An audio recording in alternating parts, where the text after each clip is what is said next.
We have a recorded interview with Professor Ramy Brustein from Ben-Gurion University. So please.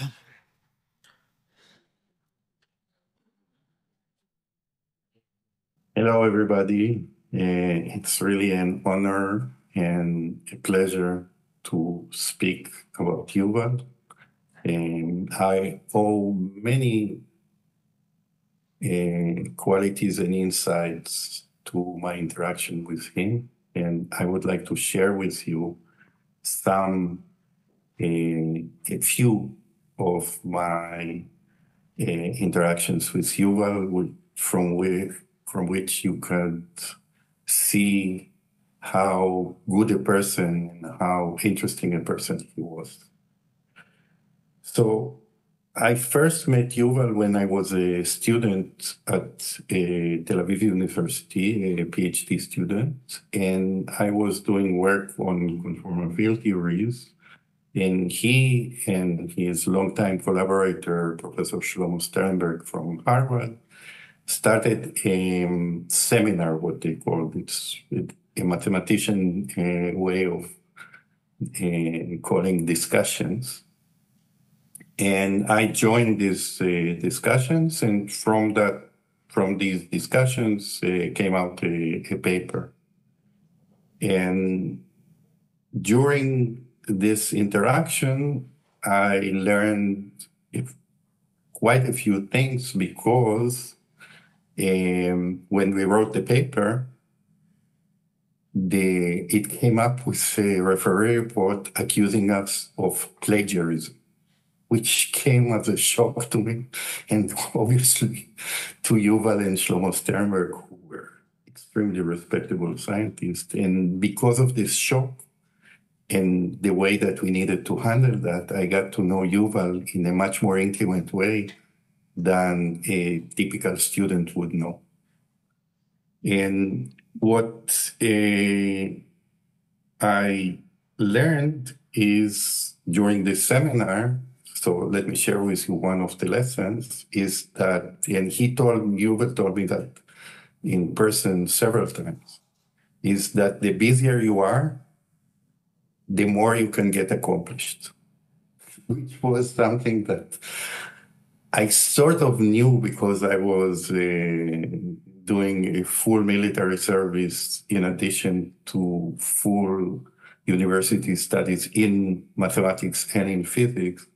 But he crystallized that, and I saw that this is actually happening, because what this means is that you have to be very cruel with your time, knowing that this is the most important resource. And he invented or created ways of handling the time. And one of the most important ingredients is using other people to help him with his time management. And the most important person in this respect was Matilda, his longtime secretary. And she was really very careful about how Yuval handles his time. And this is a lesson that I learned later on when I became busy as we were speaking. So that's one story. Then, after I graduated, we still were in quite close contact, because I went to be a postdoc at the University of Texas, Austin, with Professor Steve Weinberg. And Yuval had a part-time association with the physics department at the University of Texas. The reason for that, for people who didn't live at that time, was that it was impossible to live on academic salaries in Israel at that time. And in addition to being in contact with the outside world, it was very important to be able to have some kind of connection with foreign institutions that could basically let you live appropriately. And even Yuval needed to use this means of survival, if you wish. And so at that time, Yuval was already, in addition to many of his functions, he was a political person. And in fact, he was a leader, or one of the leaders of a very extreme right-wing party in Israel. And my views were completely opposite, and this was shared by many of us, the physics department and everywhere. And it was a puzzle to me because I got to know Yuval, and best way that I would describe him is in Hebrew, neshama tova. I don't think it has a very good translation to English, but maybe a beautiful soul. He was really a fine person. He appreciated art, appreciated literature, he appreciated fine food, was not completely atheist. I mean, this I get to know from discussing, from talking to him. And so one day I sort of dared to ask him, we were strolling on the UT campus, and I dared to asked him, Yuval, how come that a person like you joins forces with the most extreme religious political parties in Israel? And he actually gave me an interesting explanation, a logical one. And he said that when he was growing up, I think it was in the Valley of Israel, Emek Israel, I don't remember exactly where, maybe Nala.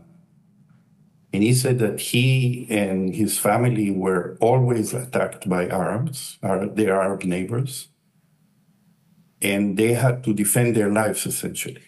And he, since then, and as he was going through his military career and involvement in all kind of military program that I shouldn't mention,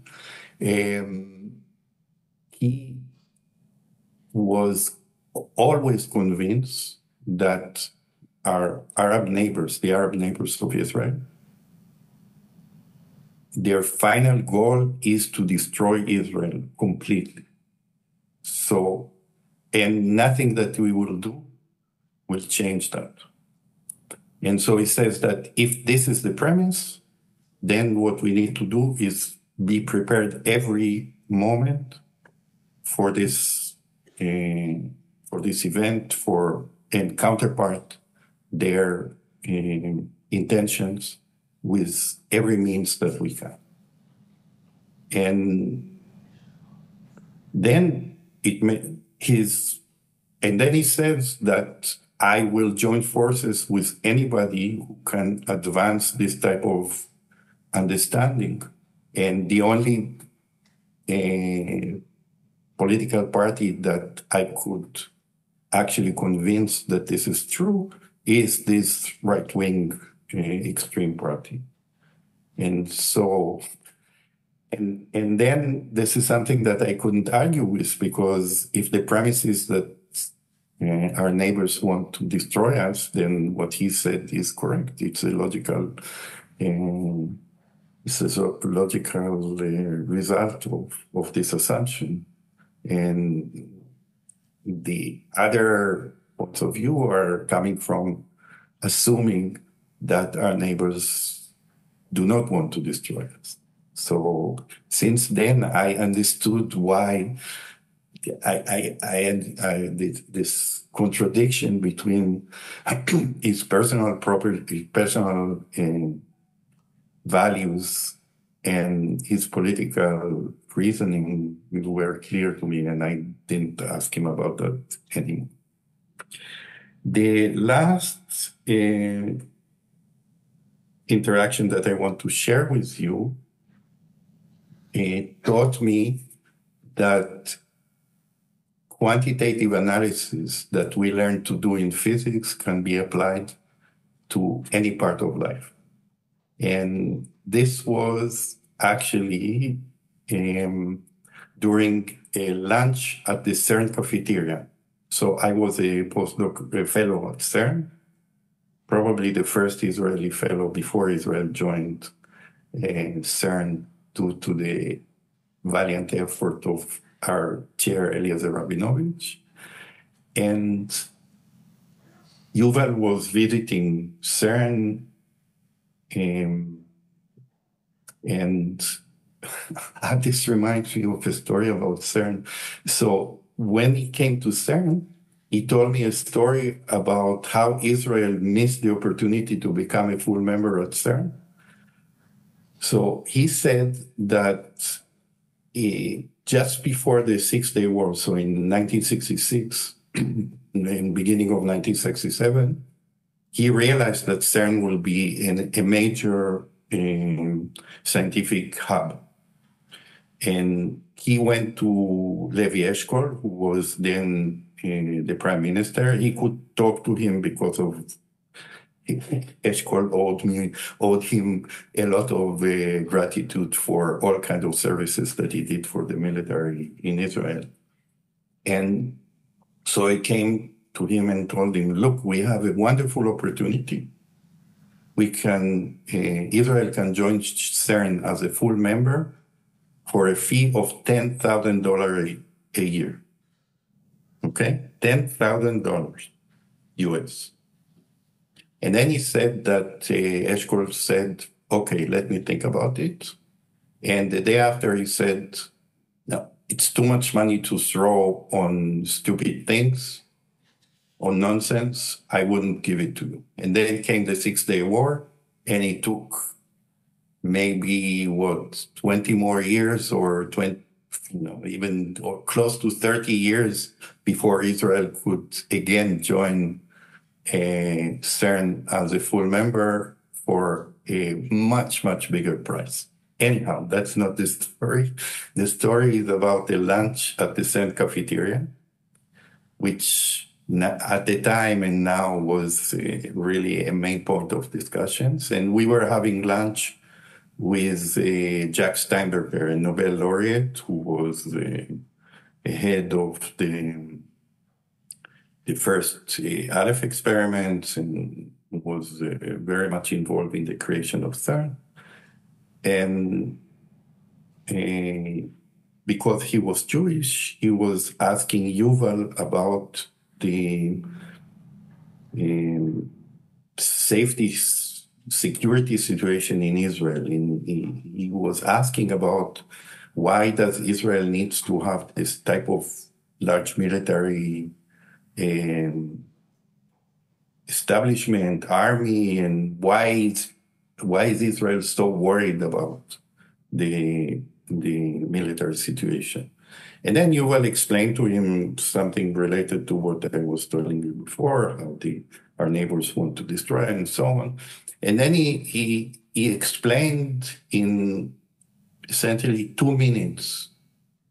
I don't remember if he wrote on a napkin or not, but he explained the military reserve model that he invented to defend Israel. And he just made a calculation, the